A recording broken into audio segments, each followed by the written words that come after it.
Welcome students.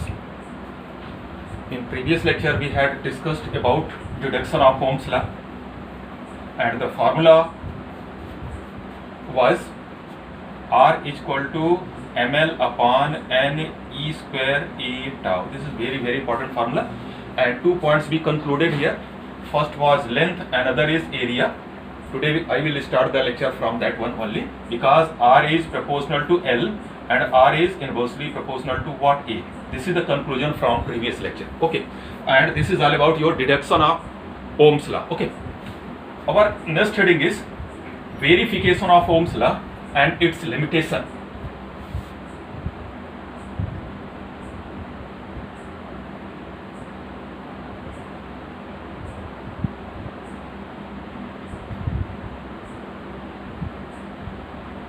Verification of Ohm's law and limitation. Okay, this is I think 10th standard question. So George Simon Ohm defined the relation between voltage and current, and according to him, I proportional to V or V proportional to I, as like this. This is already taught in class 10th level, but given your NCERT in 12th. Okay, I am reminding you just here. Plus minus, it will be plus at minus. This is the resistance and ammeter. Negative and positive, as you better know. Voltmeter connected in parallel, ammeter connected in series. This is the battery supply V, and current drawn from conventional current from positive to what? Negative. This is rheostat which control the current. As you better know the methods, when we vary or slide the rheostat, then V changes, and with change in V, I gets changes. It means there is a relation between voltage and current. It is very easy point. Okay, so according to Ohm's law, I proportional to V or V proportional to I. As soon as you increase the voltage, current increases. When you decrease the voltage, current decreases. This is the relation between V and I. This is the circuit diagram of verification. Okay, you better know voltmeter in parallel, ammeter in series, polarity positive with positive and negative with negative. Similarly here, positive with positive terminal and negative with negative terminal. This is T dot shows current, it is on, and current start flowing from positive to negative. This is all about your circuit diagram. Okay, so according to Ohm's law, V proportional to I, when you remove the proportional sign, you will get V is equal to Ri. Yesterday we got this answer. Yesterday we deducted this law. V is equal to Ri. Today we are getting very simple way. V is equal to Ri. This is called this is called Ohm's law. And when R is equal to V upon I, it means the ratio of voltage and current, that is called what? Resistance. It remains constant. You better know V changes, I gets changes, but resistance never changes. Resistance all time remains constant. Okay. Now its unit is ohm. This is the introduction. Its unit is ohm, and it is represented by omega, this symbol, and this is the symbol of resistance. This zigzag, if it is given as like this, any wire is given as like this, it means current will draw smoothly.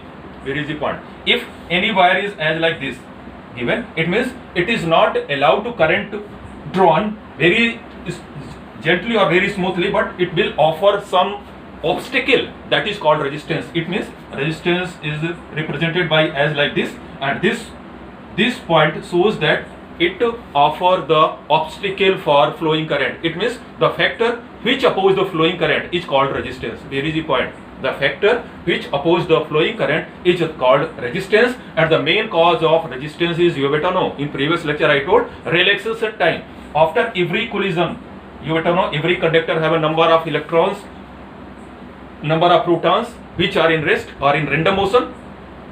When we applied the external potential, what happened? Electron and proton start moving in opposite direction. Electron and proton start moving in opposite direction. During this, electron collide with proton, and after each collision, it takes 10 power minus 8 second rest. And this rest is main cause of resistance. You better know, if some electron is taking rest, it means at that point no current will draw on, and this is the main cause of resistance. So what is main cause of resistance? During drift velocity of electron, they collide with opposite proton. During collision, they take some rest, and that rest is probably minus 6 to minus 8 seconds, very little moment they takes the rest, and this is the main cause of what? Resistance. So relaxation time is the main cause of resistance, and this is called Ohm's law. V is equal to Ri, or R is equal to V upon I. Okay, this is all about your introduction of Ohm's law. Okay, Now, what is the verification? If we trace the, you better know, if we trace the graph between V and I, are you getting point? If we trace the graph between V and I, and if graph is a straight line starting from origin, keep in mind, graph is a straight line started from origin, this verify the Ohm's law.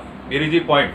If we trace the graph between V and I, and we are getting a straight line which started from origin, this verify the Ohm's law. And if you put the slope, okay, all time resistance remains constant, because you better know resistance is constant. This is called constant resistance, or this is also known as Ohm's resistance. Okay, so this is all about your verification. If the graph between our second point is limitation.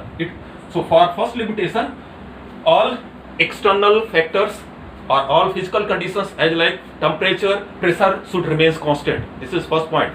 So first, what are limitation? If temperature increases or decreases, resistance gets changes. So first factor, resistance or temperature should be what? Constant. And second, there should be no strain in wire. If you are doing wire as like this, no doubt, when you twist the wire, what happened? Its length increases, and if length increases, resistance increases. So there are 2 points there. The temperature, pressure should be constant, and there should be no strain in wire. If you are not following these conditions and you are tracing the graph between V and I, if graph is as like this is V, this is I, this graph first, and this is called water voltmeter.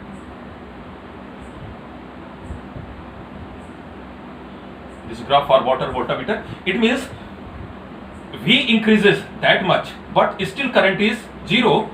It means current voltage increases from, let us suppose, 0 to 2 volt, but at that condition current remains 0 while we are trying to get the V proportional to I or I proportional to V. It means I should increase with increment in V, while here V increases but I is not supporting the V. It means V is not proportional to I. It means Ohm's law gets failed. This is failure, or this is the limitation and failure. We are talking about failure. It means graph is straight. Are you getting the point? Graph is straight, but it is not started from origin. This is the first failure of Ohm's law. Okay. Second graph, V and I, and you are getting graph as like this. This is the diode. This is the graph for diode, and this is also called failure of Ohm's law because graph is although started from origin, but it is not in a straight line. So there are certain restrictions. Graph should be started from origin and it should be in a straight line. Then only Ohm's law gets valid. Otherwise, in both conditions, water voltmeter graph is straight but not started from origin. Here graph was started from origin but not straight. In both conditions, Ohm's law will not valid. Okay. If we trace another graph, if we trace a graph for semiconductor as like germanium and arsenic, this is V and this is I. What we get? See there, if we put the slope at different level, what we getting? In that question, what was the slope? Every point slope was same, and that is called resistance, and that is called constant resistance. Are you getting the point? In that graph, we are comparing this graph with this one. If same condition we do here, and we make the different slope for that. So what we get here? Here resistance will R1. You better know because V is different, I is different. Here V is less, I is more. Here resistance will R2. Here resistance is R3. It means at different point we are getting different resistances. This is called dynamic resistance. Note down the point. Here resistance is constant because graph is just straight. If graph is for germanium arsenic, this is semiconductor, and graph is as like failure of Ohm's law, then at every point resistance are changes, and that is called dynamic, and it is represented by RD. D for dynamic is equal to del V upon del I. So this is the extra knowledge about limitation and failure of Ohm's law. So dynamic resistance is the resistance which gets changes with what? Voltage and current. At every point resistance are different, and this is called dynamic resistance. Okay. Our next lecture is today, and this is called factors affecting the resistance. Very important point. Factors affecting the resistance, and this is also called resistivity. This is also called specific resistance and represented by rho. This thing is, I think the introduction is already told in class 10th level. Factors affecting the resistance, and this is known as resistivity, as known as specific resistance, represented by O. So there are two mainly factors are there. First is length. Let's suppose this is any block.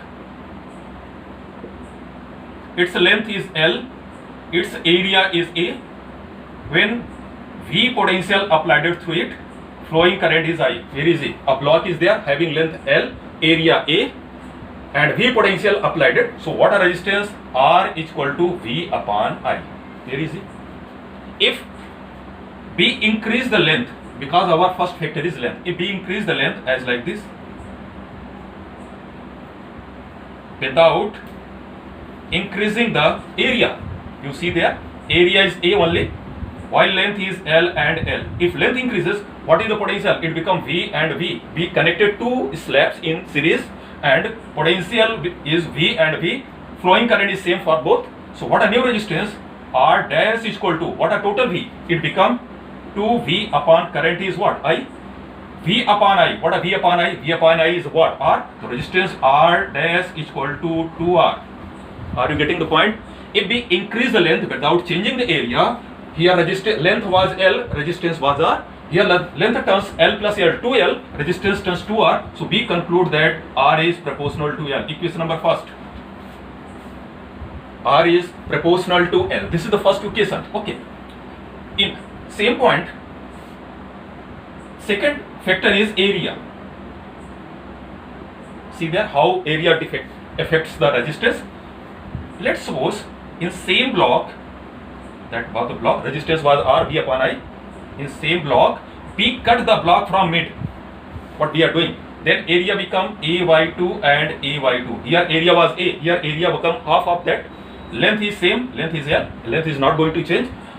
Potential is what? Potential is V. V is same in parallel combination. When current I drawn through it, then I gets divided and it become I by 2 and I by 2. Are you getting the point? Area cut it from the mid. Area become A by 2. Then current which was I, it become I by 2. What a new resistance for that? R dash is equal to V upon what a I? I become I upon 2. It means it become 2 will go up. 2V upon I, and V upon I is R. So what we are getting? R dash is equal to 2R. Again resistance increases, but in opposite condition. When we decrease the area, resistance increases. You can see there, here area was A, resistance was R. Here area become A by 2, resistance become 2R. It means area decreases, resistance increases. It means R is inversely proportional to area. R is inversely proportional to area. If we combine them, what we get? If we combine them, we will get R is proportional to L upon A. R is proportional to L upon A, or R is equal to rho L upon A, where rho is called specific resistance. And that formula already cleared by deduction of Ohm's law. R is equal to rho L upon A, where rho is called specific resistance. And it could be written as rho is equal to R A upon L. If L is equal to 1 meter, A is equal to 1 meter square, then rho is equal to R. And its unit is ohm meter. Note the point, note down the point. Its unit is ohm meter square upon meter. Meter cancel, it will be ohm meter. And rho is equal to R. It means specific resistance is equal to the resistance which created in unit length and unit area cross section of wire. Are you getting the point? The resistance of specific resistance of any conductor is equal to the resistance for unit length and unit area, and its unit is ohm meter. Okay? Specific resistance doesn't depend on length and area, but it depends on nature of material. It depends on nature of material. Okay? So that's all for today.